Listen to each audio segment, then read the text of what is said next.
हर वक्त अपने मायके का गाना गाने की आदत थी। अरे बस करना माँ, मामा का ये किस्सा तो 50 बार पहले भी सुना चुकी है। अरे हाँ, तो क्यों ना बताऊं। तेरे चाचा तो उस वक्त हाथ झाड़ कर खड़े हो गए थे। तब मामा ही था तेरा जो आगे आया और मदद की। देखो अब ठीक है ना, जो हो गया सो हो गया। क्यों एक बात को हमेशा गाती रहती हो। अब तो बहू घर आ गई है, उसे तो सबको मान कर चलना है ना, कि सिर्फ सास का मायका ही समझेगी वो। तभी वहाँ रिद्धि आ जाती है। माँ, आज मैं घर जा सकती हूँ? माँ को मेरी बहुत याद आ रही है। शादी के बाद एक बार भी नहीं गई। हाँ तो कौन जाता है। अरे मेरी शादी के बाद जब मैं विदाई होकर आई, इतना बड़ा ससुराल मेरा, खाने वाले 10 लोग और बनाने वाली मैं सिर्फ एक। ऐसा लग रहा था जैसे सिर्फ खाना बनाने के लिए ही ब्याह किया है। वो तो मेरा भाई था, गांव से एक काम करने वाली चाची को भेज दिया जो मेरा हाथ पटाती थी, और उसको पैसा, खाना, कपड़ा, रहने के लिए कमरा, वो सब किसने दिया था? तुम्हारे भाई ने। ये मामला रोज का था। ससुर भी जब गुस्सा होते तो वो सारी बात कह देते जो उनके मन में इतने समय से चल रही थी। मेरा भाई, भाभी, भतीजा, भतीजी सब छुड़वा दिया।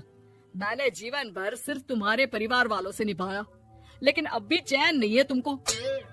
बहू के सामने सास को लगा कि उसकी बेइज्जती हो रही है। अब सुन बहू, अपने कमरे में जा, कहीं नहीं जाना मायके वायके। घर का काम कौन करेगा? पड़ोसन। बहू समझ जाती है मामला गर्म चल रहा है। कमरे में जाने में ही भलाई है। कमरे में क्या है? तुम्हारी माँ हर वक्त चिक चिक चिक करती रहती है। कल ताई मिली थी तुम्हारी मुझे, लेकिन मजाल है सासू माँ की उन्होंने एक बुराई की हो, लेकिन सासू माँ हाँ, जब देखो तब ससुराल के लोगों की बुराई करती रहती है। बेचारे पापा जी कितना मिस करते हैं अपने घर वालों को। मेरा तो बड़ा मन करता है कि ताऊ जी, चाचा जी और सब मिलकर रहे, ना साथ रहे लेकिन आना जाना तो ठीक से रखे।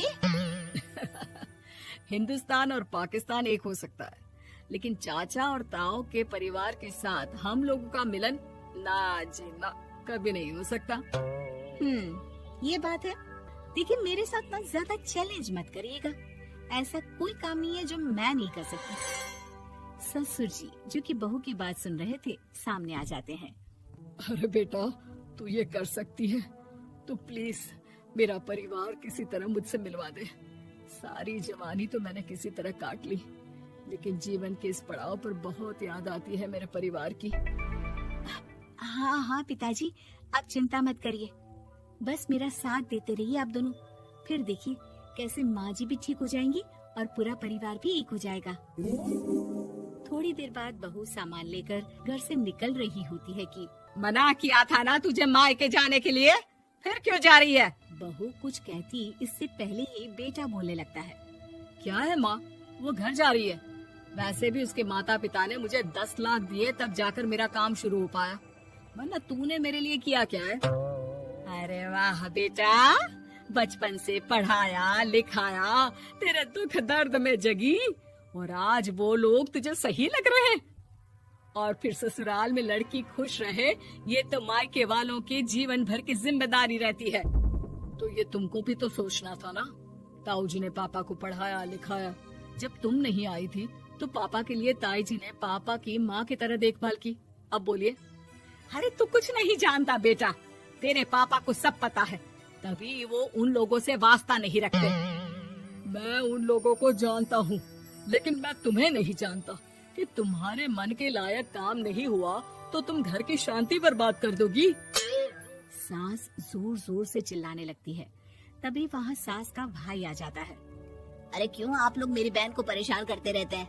पहले ये जीजा कम थे, जब बहू भी आ गई। बहन, मैंने तो 30 साल पहले ही बोला था, अपना हिस्सा ले और छोड़ इन लोगों को, चल अपने साथ। बहू समझ जाती है कि मामा ससुर की नजर किस पर है। देखा, तुम लोग मुझे अकेला मत समझना, मेरा भाई खड़ा है आज भी मेरे लिए। बहू मायके जाती है और आते वक्त साथ में एक नौकरानी ले आती है। अरे बहू, कुछ खाने को दे दे। अरे आंटी, क्यों भाभी को परेशान करती रहती हो? उनके भाई ने मुझे जिम्मेदारी दी है। किसी भी चीज की परेशानी नहीं होनी चाहिए भाभी को। जो चाहिए मुझे बोलने का। आय हाय, बहू के मायके वालों का इतना दखल। ये मेरा घर है, कोई कल का आए इसे पूरा कैप्चर कर ले, ये बर्दाश्त नहीं होगा मुझसे। क्या हो गया सासू माँ, क्यों सुबह सुबह चिल्ला रही हैं? चमेली, ओ चमेली, क्या कहा था मेरे भाई ने तुझे? अरे दीदी बहुत तेज है आपकी सासू माँ। मैंने तो बोला कुछ चाहिए तो मांग लो मुझसे। अरे निकल यहाँ से, घर को रेलवे स्टेशन बना रखा है, जो देखो वो घुमा जा रहा है यहाँ से वहाँ। ये कहीं नहीं जाएगी। ये जाएगी तो घर का काम कौन करेगा? मैं। हाँ, और क्या करती हैं बहुएं? घर का काम ही तो करती हैं, इसमें नया क्या है? तभी वहाँ ससुर जी आ जाते हैं। हाँ, तो यही बात तो तुम्हें भी समझनी चाहिए थी ना। आज बहू के मायके से नौकर आ गया तो तुम्हें बुरा लग रहा है? अरे तो उस वक्त गर्मा गर्म खाना तो सबने खाया ना। ऐसा तो नहीं है कि मेरे मायके का नौकर था तो सिर्फ मेरे लिए बनाता था। अरे निकालो इसे, फिलहाल बाद में बात करती हूँ। सास का गुस्सा जोर से नौकरानी पर फूटता है। तभी वहाँ बेटा सामान के साथ आकर खड़ा हो जाता है। चलो रिद्धि, तुम ठीक बोलती हो। मेरी माँ को तो हम लोगों की कोई फिक्र है ही नहीं, ये तो सारा दिन सिर्फ अपने बारे में सोचती है।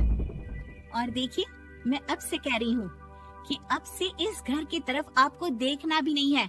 नहीं आना आज के बाद इन लोगों से मिलने।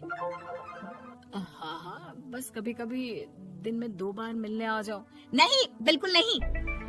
ससुर झूठा नाटक करते हुए।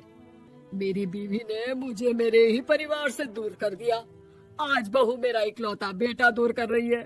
हाय, कैसे जीऊंगा मैं? वाह, वो भाई जो आपको बेटे की तरह मानता था, उन्हें छोड़ने में तो दुख नहीं हुआ। आज खुद का बेटा छोड़कर जा रहा है तो कैसे जीऊंगा? बढ़िया है। अब सास समझ चुकी थी कि उससे गलती क्या हुई है। मुझे माफ कर दे बहू, अब मेरी समझ में आ गया कि अपनों से दूर कर बीवियां पति का भला नहीं बल्कि उन्हें जीवन में अकेला कर रही है। मुझे माफ कर दे, मैं अब सबसे माफी मांग लूंगी। ससुर जी दूर से बहू को थम्स अप दिखाते हैं।